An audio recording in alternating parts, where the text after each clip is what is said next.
right? So, going back to what I was talking about earlier, and I'm going to get into this in my slides, but like, we all know who I am, right? No one's new. Is anyone new here that missed my introduction? I'm Jesse. Hi. Right, so we talked about responsive game design.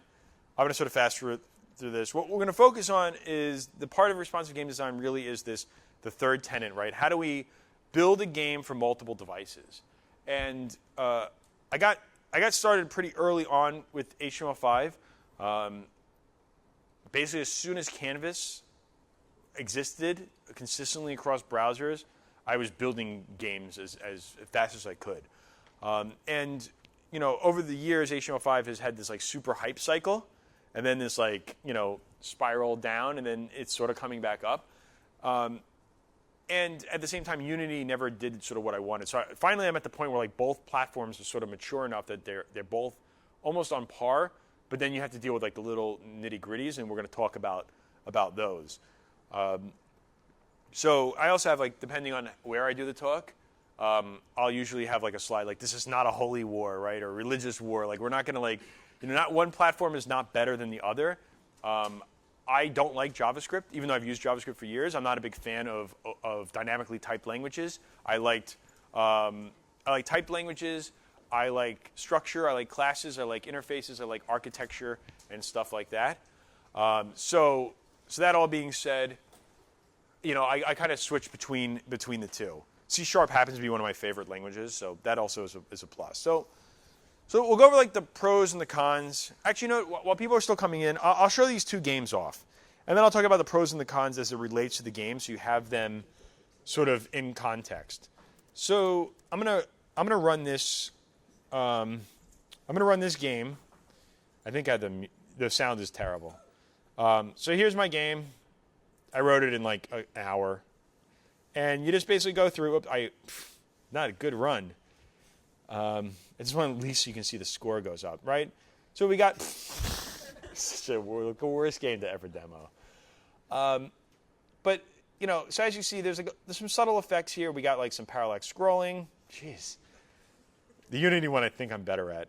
But, we got some parallax scrolling going on. We have some effects like the jetpack turns off as he's falling and goes up. I mean, it is what it is. It's functional. Yeah. All right, and it works. And you get your score and all that stuff. The Unity one is going to look, if it runs, okay, Unity one is going to look a lot different. Mostly because I spent more time with it. And we'll talk a little bit more detail, but like, we have like real-time lighting effects and particles and like, better fonts, and there should be shadows. You can sort of see drop shadows on the edges of the wall. So like, there's a lot more going on. It's still the same mechanically, the same exact game. It's just there's a visual difference that you can clearly see. Not like this is the best artwork anyways. Oh, and particles and exploding and stuff like that, right? So both, I could probably get them both on par, but a lot of it was just easier to do in Unity, and we'll sort of go into why. Going back into the slides, though, as we talk about it, now you guys see these contexts of these two games, right? When we talk about HTML5, like what are the pros for this game? Well, if you're a web developer, building an HTML5 game is really easy because you already know the web stack, right? If you know JavaScript, if you know HTML, those kind of things allow you to quickly build, and so you don't have to actually learn anything new. Also, there's no IDE dependencies, so if you like doing Vim, because, like, I don't know, you're still stuck in, like, the 80s, then use Vim. Like, there are a lot of JavaScript developers I know who love Vim, and they even extend Vim and have all kinds of, like, crazy, stuff for it. Awesome. I use an IDE because I like code completion and help. But, that's me. So either way, but you can do anything. You can use, Notepad or whatever it is. Use that. Also, what's really cool about HTML5 is that you can actually build full games online and just use the web browser and not have any dependency on your computer at all. So those are some really good pros, and those are all the things that really attracted me to HTML5 to begin with. The cons are that if you don't come from an HTML background, it's a little daunting because there isn't a one-click easy solution. I used to do these workshops, and I taught game development on the weekends in New York. And imagine trying to set up 50 computers with Apache. There's always that one Windows computer that is just this doesn't even it shouldn't even exist. It doesn't even work on the same wavelength. So because of that, you wind up with it just being a pain. But it's not hard to get over. It's just a little bit more work that you need to do. Also, there's so many frameworks out there to choose from. It's really daunting, and you'll see. As I do this talk more and more, I think I have this point in almost every slide for HTML5, and I'll use the joke now, and then I'll get it out of the way. But there are more HTML5 game frameworks than there are HTML5 game developers out there. It's just there's such a huge selection, so it's hard to figure out where you even begin, right? And each framework has its own requirements. So the HTML5 version that I used of the Flappy Jetroid game was Phaser. Phaser is a really popular game framework, a local, a native, Rich Davey. He created it. It's a good framework. I think it's got kitchen sink syndrome where he's added there's 3 different physics engines in it now. You can choose arcade or real. It's got a lot of stuff in it, but it's a good starting place. Before that, I used an engine called Impact.js. Impact is really good, but people didn't want to spend $99 for a game engine. I don't know why. I think when they use JavaScript, they assume that everything is free. But those are some really good engines to use if you're looking to get started. On the other hand, Unity is a one-click solution, right? You download Unity, you install it, and you're up and running. It's also 3 gigs, but once you get past that, assuming you have an internet connection, it's all there for you. The IDE is its own authoring environment. You do use an external code editor, but at least you can drag and drop. You can visually lay things out. And even setting up a splash screen, the difference between doing an HTML5 where I have to do everything manually versus Unity where I can drag and drop it makes a huge difference in time. Also, the editor is the game engine itself. So when you run the game, it's in the same engine. So you don't have to leave. You don't have to restart the computer. You don't have to start a node server. You don't have to refresh the page. You just hit play, and you're in there, and the tooling still works while you're playing the game. And most important, and this again comes back from years of web development with teams, it's a consistent development environment. There's always that one guy you have on your team who wants to reinvent the way that classes are made in JavaScript and has this really crazy way of doing it. And that guy wants to set the bar for everyone else, and no one else wants to go down that road, right? So in JavaScript, there are no classes, there are no structures. It's just prototype, and I want to make a raised bark. Done. In Unity, every developer gets their own exact environment. The language is consistent, so you don't have to worry about everyone. Once they download the project, they're all set up, and you don't have to configure each environment.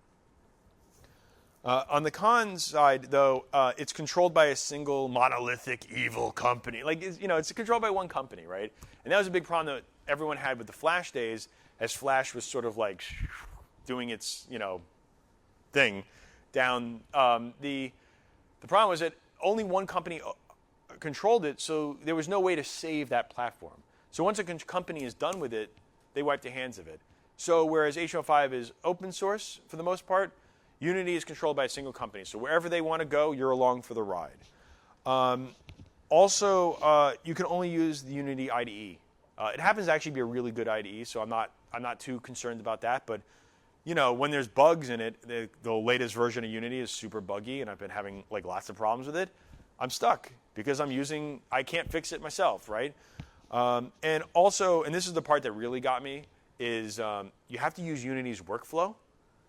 So anyone familiar with Ruby on Rails?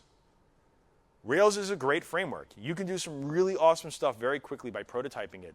The moment you get off of Rails, you're stuck. You're in big trouble. It's not easy anymore. You have to really reinvent the wheel to get it back onto the Rails.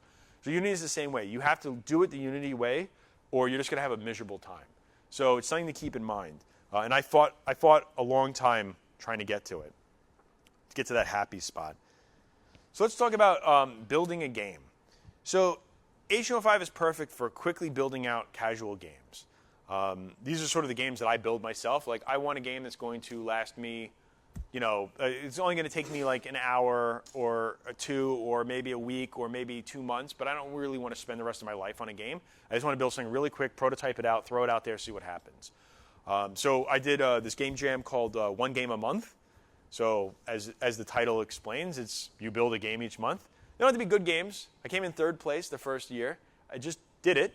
Like, they weren't great, but I did everything in HTML5 because I was able to just like quickly knock out a game. So in the course of 1 month, maybe I have a good 10 hours to make a game. So I just used that in order to do it. JavaScript is a really easy language to learn because it's dynamic. You don't really have to worry about it. There's a VM. It's well documented at this point. People sort of have been using JavaScript for a very long time. And it's just it's just so easy to like figure out from the basics, especially because you don't have classes and these higher level architecture stuff in it. You can also use cross compilers. So like I said, I'm not a big fan of JavaScript. I use TypeScript. I want strongly typed languages. I want these interfaces. I want to be able to architect correctly. So in that sense, I would just use TypeScript and have it compiled down to JavaScript. CoffeeScript as well. So that's an added bonus. And there's a lot of game engines or frameworks that will compile down to JavaScript, and then they have maybe their own language. And then again, like I said, there's lots of open source game frameworks to choose from. So you can find the game engine that works the way that you sort of want. On the con side, though, it's not always easy to pick the right framework, right? So like I was saying, like you just don't know where to begin. The problem really stems from most of these frameworks, because they're open source, are in varying stages of development, right? They're never like truly finished.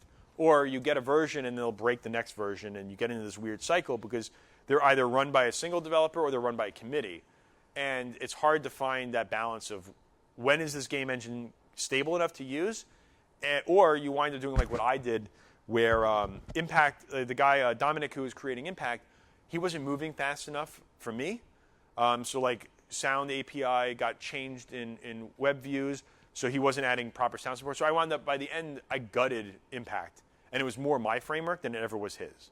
But the good news was because it was open source, I was able to do that, right? So I bought the source from him. I couldn't publish it. Like I couldn't publish the engine changes I made back because he had a closed sourced engine, but I was able to at least modify it at its core. There's limited tool integration. So I feel like I spent a lot of time in HTML5 building my own tools.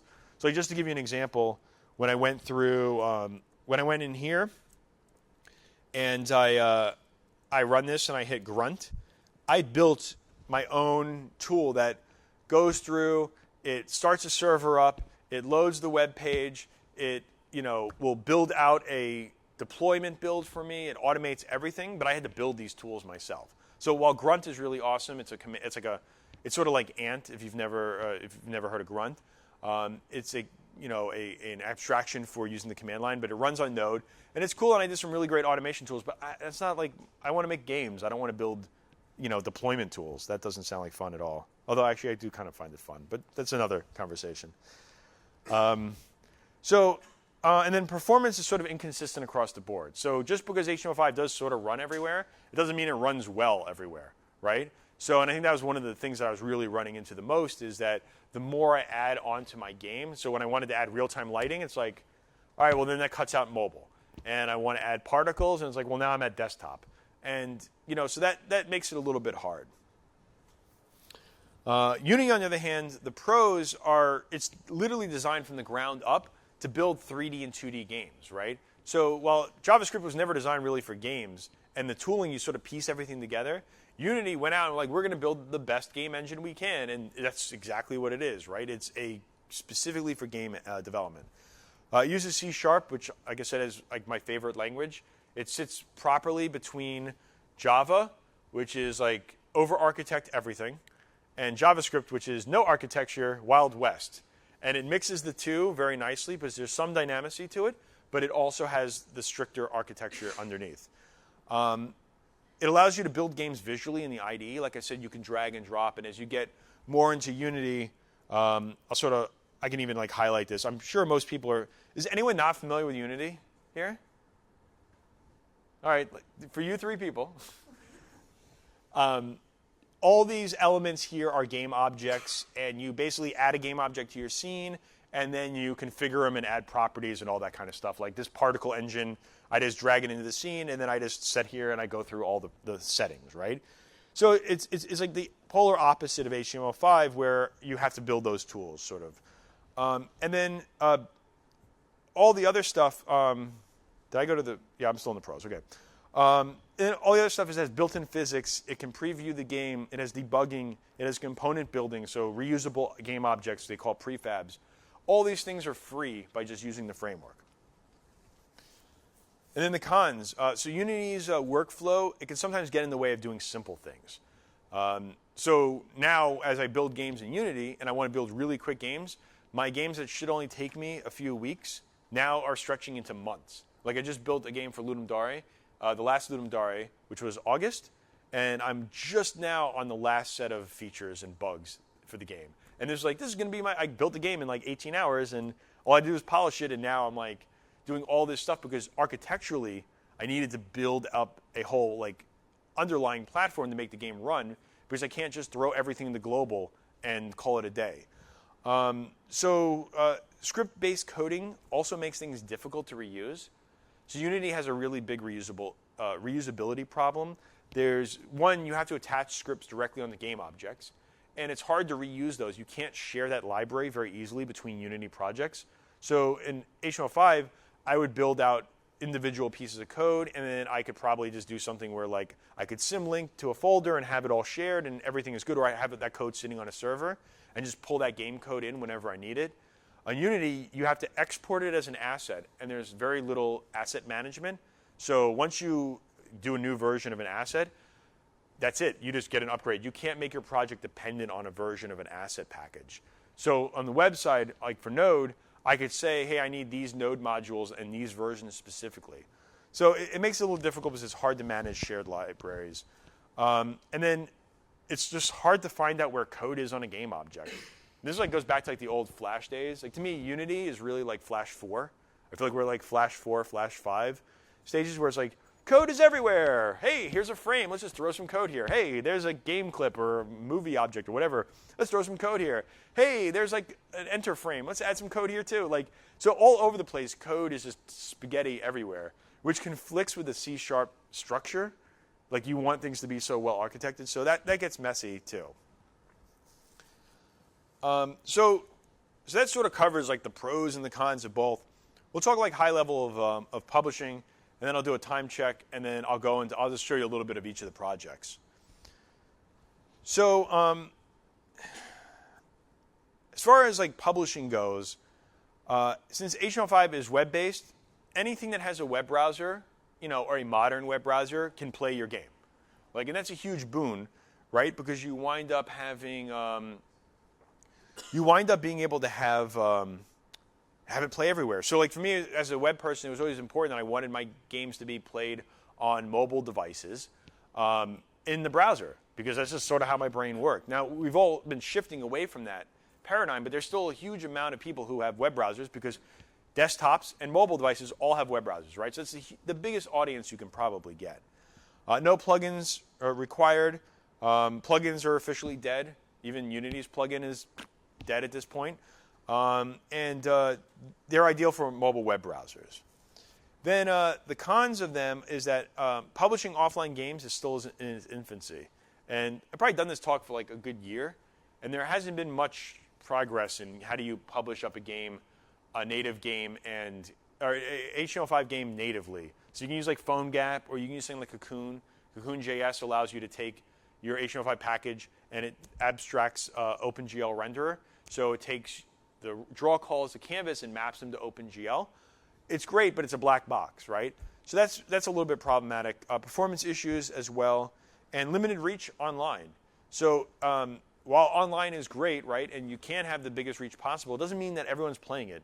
I mean, I remember like Unreal would show a demo of a first-person shooter in WebGL on a browser, and I'm like, that's not how I play a first-person shooter. Like, I want to be sitting on a TV full screen, like on my couch, right? Like, or on my computer, not in a web browser. So just because you can doesn't mean you should, right? So some of the things to think about. For Unity, again, it's a one-click solution, right? So if you want to publish, assuming you have the license, you can just publish to whatever platform it supports. It supports everything from web to game consoles, including desktop and mobile. So the one thing, the caveat now is that the web player is being deprecated. So it's WebGL or bust, and Unity's WebGL export isn't 100% ready yet. So we're in this weird area of Unity on the web kind of is in like limbo until WebGL gets a little bit better, or you tell people to use an older browser, which won't happen. So that's a little weird. You can export right from the IDE. And although I've been playing around a lot with Unity Cloud Build, so I'll have a Unity Cloud Build just look at my Git repository. Whenever I push a build up, it automatically does a build. And the new build, Unity Cloud will do everything. It's like desktop. It'll do PC, Mac, iOS, Android, WebGL, web player. Like it just gives you everything. So in that case, I can automate it. And again, I don't have to build my own automation tools. And incredible performance on 3D and 2D. It's going to blow away anything you do in web just because it's native. Like when Unity compiles, it compiles it down to native code. So it's going to be incredibly fast.